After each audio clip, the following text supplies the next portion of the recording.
Yo, what's up? My name is Petrowski3, and have you wanted to climb Constructed Rank in MTG Arena to get those juicy end-of-the-month rewards really easily, quickly, and brainlessly? Then try out this hyper-budget mono-red burn-focused deck that I have put together in Standard here. This is much more burn-focused than a lot of the mono-red or even red-white stuff that we're seeing at the moment. We're not running Heartfight Hero or the little Phyrexian Goblin dude that can also explode himself to do a ton of damage, the Cacophony Scamp.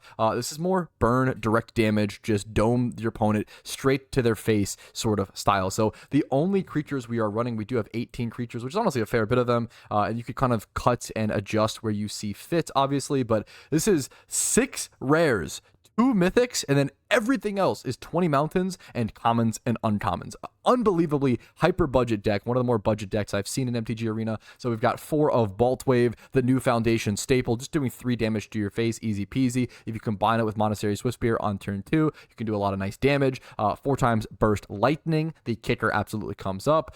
2 times Clockwork Percussionist. This could be replaced with certain things. I don't love running more Monstrous Rage. I think just sticking at 2 at the moment is totally fine. If you want to run more of those or 4 of those instead, I think it actually could work. I like the exile, I like the sort of card advantage. This deck weirdly ends up with a ton of card advantage for burn and ends up kind of sustaining over long periods of time since we are in Standard. We don't have things like Fire Blast. We don't have things like Legacy. In Legacy, you have like Eidolon to do more burst damage off the bat. It has to kind of be a little more consistent and last a little bit longer as a mono red burn deck. We are running the Ghitu Lavarunner, which has really good synergy with my favorite card in the deck. That's a really spicy pick that a lot of people aren't running, which is a little slow but gives that sustainability with Grab the Prize. You can grab the prize, discard a card. It's essentially a 2-mana shock, which you don't love to play, but you can play this, discard a instant or sorcery, and then instantly turn on your Ghitu Lavarunners, which is super nice. And we're happy to play Lightning Strike, right? We're happy to play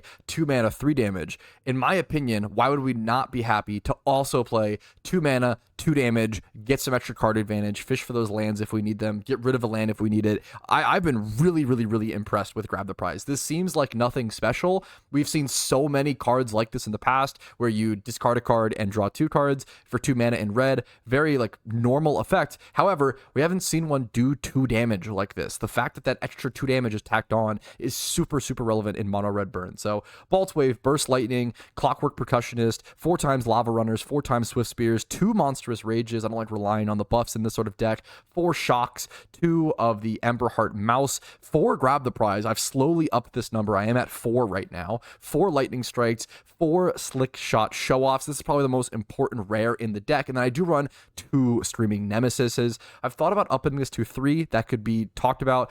If you're going to do any mythics, I think this card is really relevant. There actually is a ton of life gain right now, it feels like, in Standard. So being able to turn off life gain for the rest of the game for your opponent, actually super relevant. I'm going to jump into game 1 here. We're going to play a few games here, just in best of 1, maybe 3 to 5 games or so. See how the deck plays against certain matchups and see what things look like. Here is our first opponent here against Kurtz. You want to see 2 lands in the opening hand. That's usually ideal. But once again, I think your opponent, there we go, perfect. Your opponent, this is a great opening hand. We're going to go to Swiftspear on turn 1, followed up by probably just 2 spells on turn 2. You could even be a little more, we're on the play. We could go Slickshot Plot on turn 2 as well and then have an insane turn 3. It depends what we see from our opponent, what we need to look out for. We see Elves. Llanowar Elf starts. I probably am going to make the, we are facing down black. I don't know if this deck is going to be playing any sort of instant speed removal for the slick shot. I'm going to go, I think the upside here is so ridiculously high. We're going to go to combat first, swing for 1. Our opponent's never going to give their mana door for that. Then we're going to main phase 2, plot the show off. And then turn 3, we're going to have an absolutely insane burst of damage from both Swiftspear and the show off.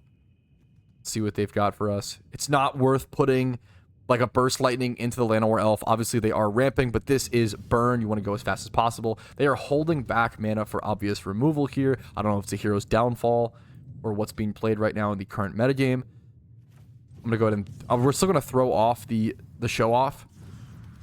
He obviously has some sort of removal. We could try to remove the Llanowar Elf once again, but I don't really think it's worth it here.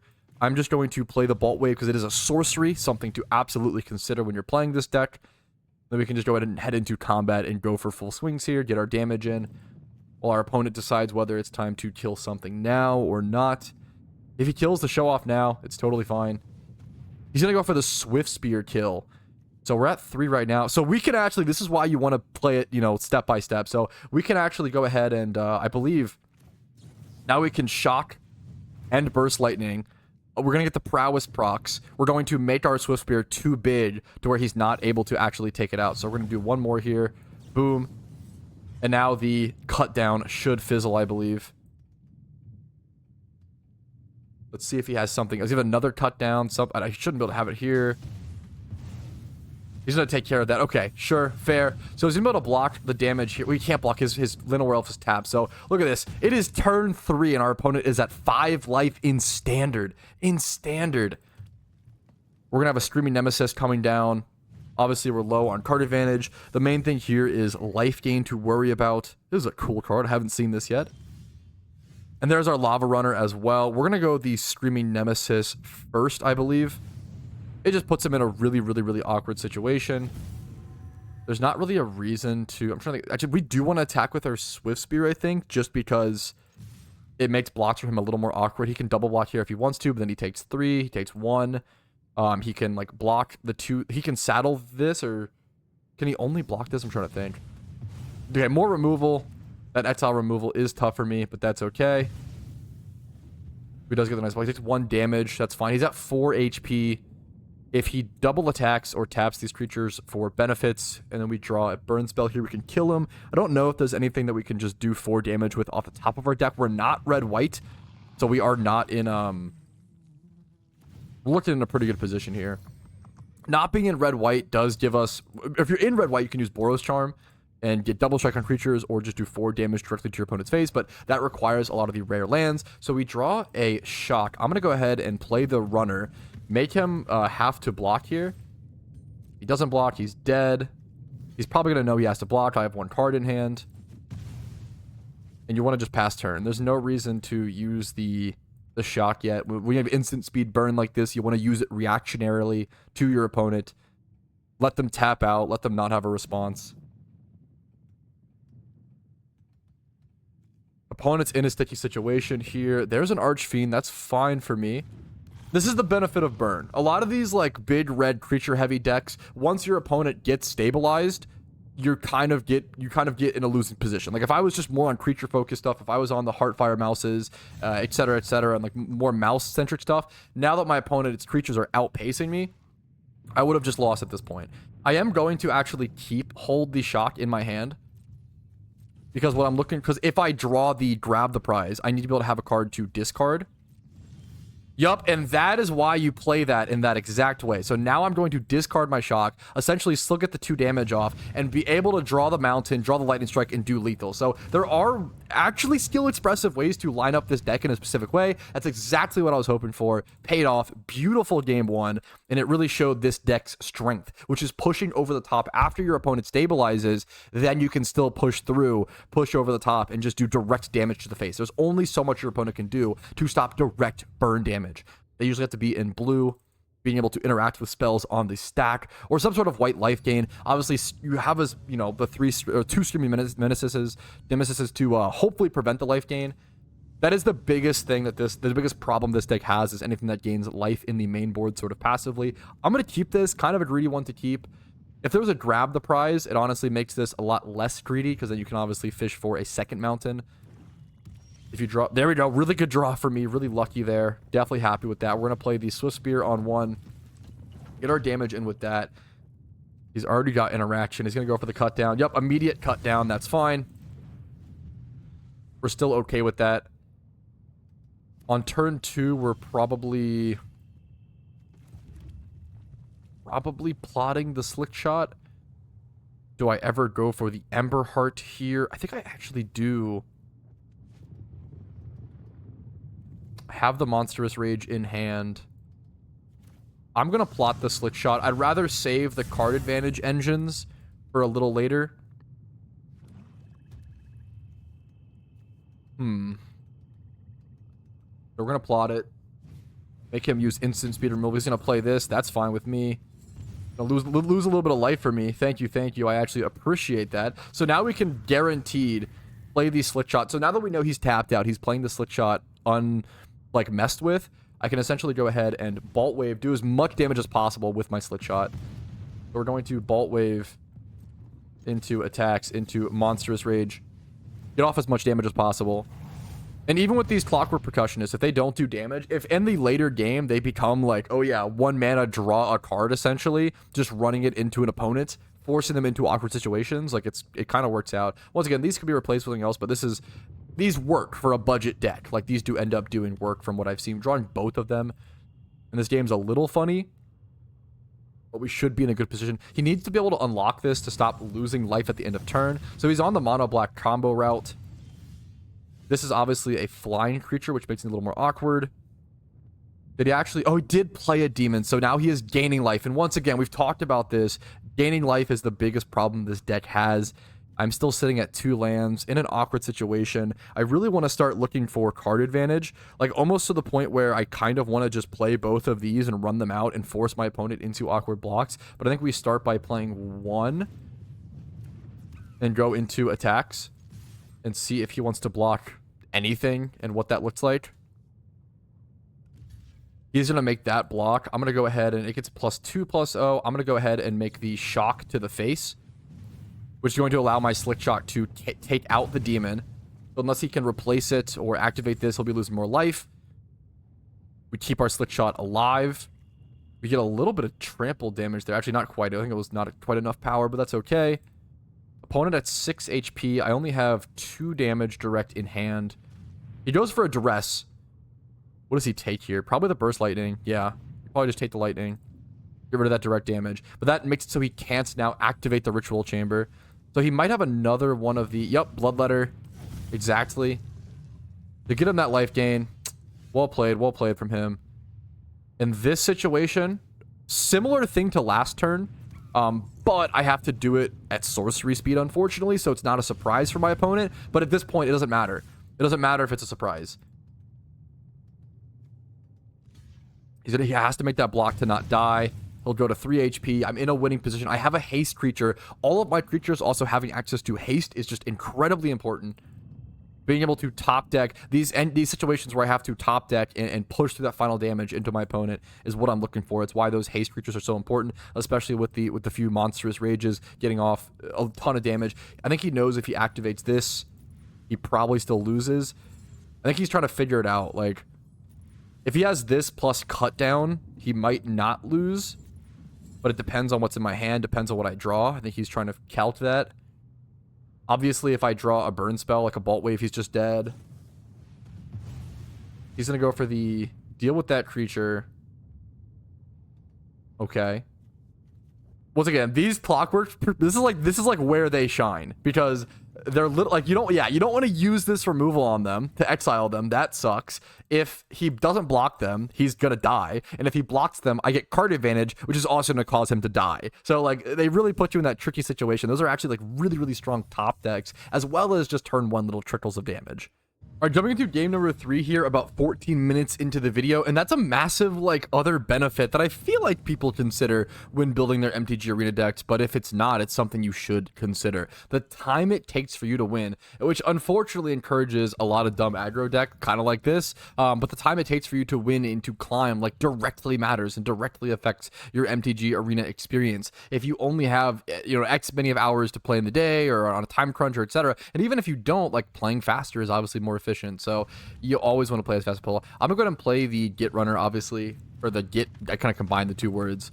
The Lava Runner here at the start. There we go. Doesn't play a creature, so I do get a little bit of damage in with it, which is super nice. He is white-blue, so I'm deciding if I want to plot my Slickshot here or how I want to play this. I have the Nemesis on turn 3, but it's not great in combo. What I'll probably do is I almost just want to play the Slickshot, because he almost gets counter mana on turn 2. I'd rather just play the Slickshot out like this. This might be a mistake. I usually plot, but I'm curious to see what interaction he has.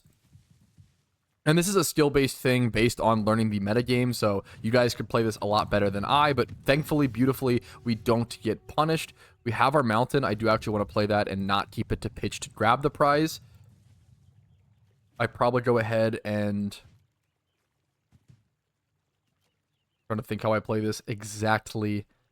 I think I just Boltwave, go into attacks, and keep Lightning Strike at instant speed just in case he wants to block the Lavarunner for whatever reason, thinking he has that chance or that advantage. And beautiful. Now we go ahead and go for Lightning Strike here. I just Lightning Strike to the face. Once again, there's no, you often with this deck, occasionally you may want to throw it here in certain situations. Not in this one, not by any means. Like, it's very rare you're trying to control the board with this style of mono red. With a lot more mono red and sorry, red white and stuff, and like other like mouse centric decks, like you not even maybe, you want to more control the board and control how things are going, but not in this situation, not by any means. This is a weird situation where I think I actually do want to, a rare situation where I do play the land, and I'm going to pitch the Nemesis here, which is a little funny, but I think it's the right play to allow me to draw a better card, such as Burst Lightning here. Is there any reason to play this at sorcery speed? I don't think so. I just go for attacks in the air with the Slickshot, don't give him the lifelink trigger from Enduring Innocence, and there we go. That's GG's already, though, just like that. Boom, bam. 3-0 in a matter of 15 minutes. Obviously not at like mythic rank, not at like the highest rank, but I mean, these aren't terrible decks. These aren't terrible players. These are real Magic players in real decks. You know, I faced that one deck, that blue-white Enchanter deck with like a lot of those synergies, and I think I played that 2 or 3 times today, so I'm seeing that pop up a lot more. I don't know if that's like if a YouTuber made a video or like what's going on. It's usually how these things kind of pop up. I feel like so much of MTG Arena, especially like Plat, especially this like level of elo, so much of the elo that I'm at, right? I just haven't played that much of the standard, but so much of it is affected by YouTubers. Hilariously, it's kind of crazy, or just content creators, streamers, which I get it. It's fun. It's exciting. So much of the fun of Magic is trying out a new and exciting deck. And I mean, I'm doing the same thing. I'm over here, you know, here's this mono red deck, super cheap, super budget, super easy to try out. Whether you're new to the game, making a new thing from scratch, whether you're a veteran player, whatever it may be, this deck is just too cheap to build. So why not give it a try? Even make adjustments. I think this list is pretty solid the way it is, even though it looks wonky. Like on paper, this deck looks like, if you showed me some guy playing Grab the Prize in standard, I would assume he's a noob or doing something ridiculous, but I've just been so impressed by it. I've been so impressed by it. Let's see what my opponent has. Turn 1 bat. Can't say if I don't know if I've seen that. I'm gonna be honest. In this situation, I think I'm playing the mouse. I think I'm playing the mouse outright. What are the odds he's some Enchantress style deck and he's going to give this like a massive buff and then get a ton of lifelink off it? That's like worst case scenario. I just don't know what deck this is. So not knowing what kind of deck this is, if it's just straight up bats with like Zora, I don't know.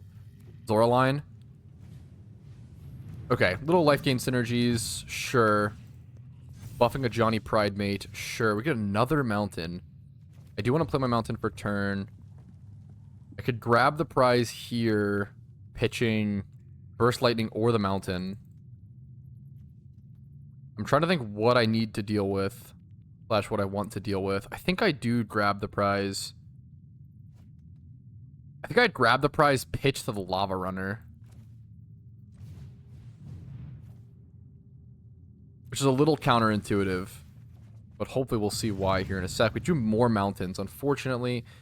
We keep the Burst Lightning here at instant speed. I'd go ahead and I'd go in for attacks.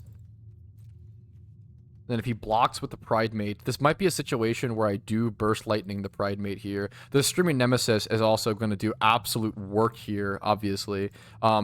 Okay, this creates an interesting situation since he didn't block at all and he's tapped out. There's an argument until the end of turn. I can't cast anything. There are situations where you might want to target your own Emberheart with a shock like this because of the prowess trigger and such. This is not one of those situations. I could go for the bat here and stop his life gaining stuff. I think that's actually worth it. I think it's worth it. Since he's getting 1 life a turn from it anyway, plus this guy's growing, this is a situation where I think it is worth taking out the bat. We have Screaming Nemesis next turn. Need to stop drawing mountains, hopefully. More incremental life gain. This is what I'm talking about with, like, you know, the decks that are the worst here, but another bat, more life gain triggers, more life link, but hopefully at least we drew the Screaming Nemesis this game, so I'm hoping it's not too late. Like, even if I just play the Screaming Nemesis here, Boltwave is also a nice draw. I think I just play this main phase 1 like this. It triggers. Go ahead and go in for attacks. I'm thinking if there's a reason to hold anything back here. I think I want to make that block. So he only gets 1 good block with the Pride Mate. I don't really need to hold my creatures. Like, once again, your creatures can only do so much within a game. He lets me do damage to him with this. If he ever blocks this, he stops his lifelink for the rest of the game. Okay, this is mostly fine. This is still a winnable position for me. If I draw like a 3... Ooh, he gains a lot of life there, to be fair. A mountain. So this is one of those games where things just didn't go my way. And that's okay. That happens. I'm going to go for the Screaming Nemesis attack. He has to let me through. He essentially has to let me through. I'm going to pass with double mountain in hand to sandbag and make him think I have something. Make him play like I have instant speed removal.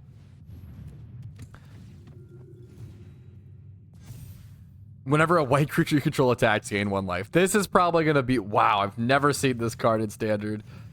Probably going to be enough life gain to take me out of this game.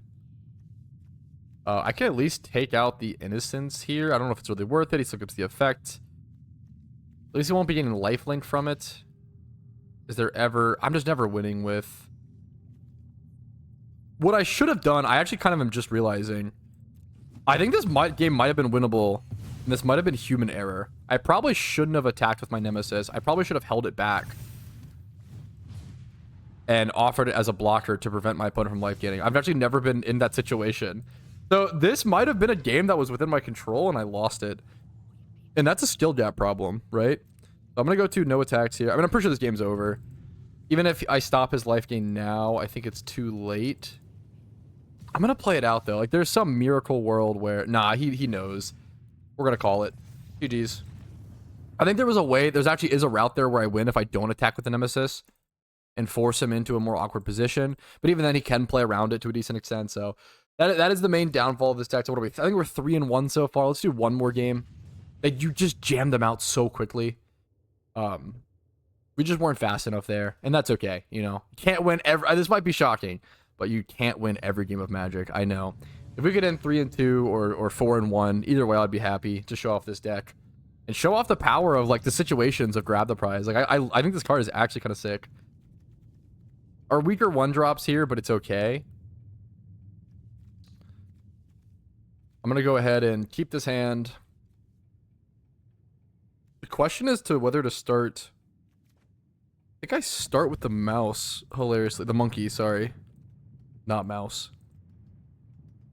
I'm on the play or the draw here. I'm on the play.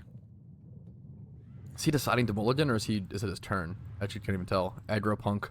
What you got for me, brother? I think I go mountain, clockwork, and then turn 2. Turn 2 I can go grab the prize. Hitch. Like burst lightning or something. We'll see if I draw a mountain as well. He's on the play. This swamp is beautiful. What does he take here off the duress? Boltwave probably? Probably Boltwave. I wonder if he takes the grab the prize. I wonder if he sees. He knows what's happening. Either the Boltwave or the grab. He takes? I respect it. This man knows what he's about. He knows what represents a problem. And I can respect that. I am hilariously going to go Swiftspear here now. Show him the 1 card I drew. So he knows he knows all the information. Mono black is a really tough matchup for me. He's going to have a lot of discard effects. Going to have a lot of like creature removal. He's going to outlast me. I can't really sustain. Yeah, there's another bat. Yeah, mono black might be the hardest matchup for this deck. I'm not sure. It can be one at times. This also just having lifelink is like super... Like this card is so insane against us. What does he go? Does he take the burst lightning here? The monkey. He's really trying to prevent me from drawing cards. Like to a crazy degree, actually. Well, now I just... Burst lightning... Get the monkey back. I can play Ghitu. It'll have haste. There's 2 instant sorceries in graveyard now. There we go. 4 damage in. Boom, bam. He does not want me to have card advantage. He is trying to stop me from any sort of... He's super scared of the card advantage. Lily, thankfully, is like not that good against us. I mean, it's annoying. I probably do just sacrifice the Swiftspear here. I don't know. I'm probably doing more damage with it long term. It's really close, actually. I'm going to sack the Lavarunner. And this is a good situation. I could do so many things here. I think I want to grab the prize here first things first. What do I even get? I think I get rid of the Lavarunner. Do I want the card advantage that much to keep the monkey to that extent? It's kind of crazy. I probably should get rid of the monkey. He also doesn't see the Lavarunner. I'm hoping to draw at least 1 land. Okay, we do get the land, which is what I was really hoping for. And now we can play the Lavarunner. Put 1 into the Lily, and then 1 into face. I do want to get rid of the Lily. It's super important. He only has 3 cards in hand. He also doesn't have enough mana to make a fish. Okay, he just goes for this. He's gonna start drawing cards, losing a bit of life. Perfect. This is... We might just have lethal here. I have so much damage here. It's ridiculous. He's tapped out. We have Boltwave into Boltwave. My opponent had a rough draw here. I feel like this is one of the hardest matchups for us, but my opponent had a rough draw. Rough go at it. It happens. GG's. We've seen this card a couple times today as well. Absolutely crushed. Leaving hyper budget mono red at a record of 4-1. I feel like this deck's been doing really well for me. I just haven't been playing much standard this season. I've been playing a ton of foundations limited. As you can see, I'm out of gold and gems. I've had a few rough drafts, but I had some really good... My first 2 drafts went 6 wins. I think I've had a few like 2 or 3 wins drafts, like 2 or 3 or 4 in a row. So rough spot at the moment, but once again, really enjoying mono red. That is my mono red showing. I strongly recommend you guys check it out. Super good deck, just really brainless, easy, really quick to grind up, which is so important. Really weird looking on the surface, but I feel like performs extremely well, especially for its price. So hopefully this was helpful. If it was, make sure to leave a like on the video. It's so helpful to me and so easy for you guys to just click really quick. Dislike if you didn't enjoy it. That's always super encouraged. And subscribe for more Magic the Gathering content, whether it's Arena, Commander, Legacy, whatever I may be feeling that day. So have a great day. I will see you all later. Peace, Arena.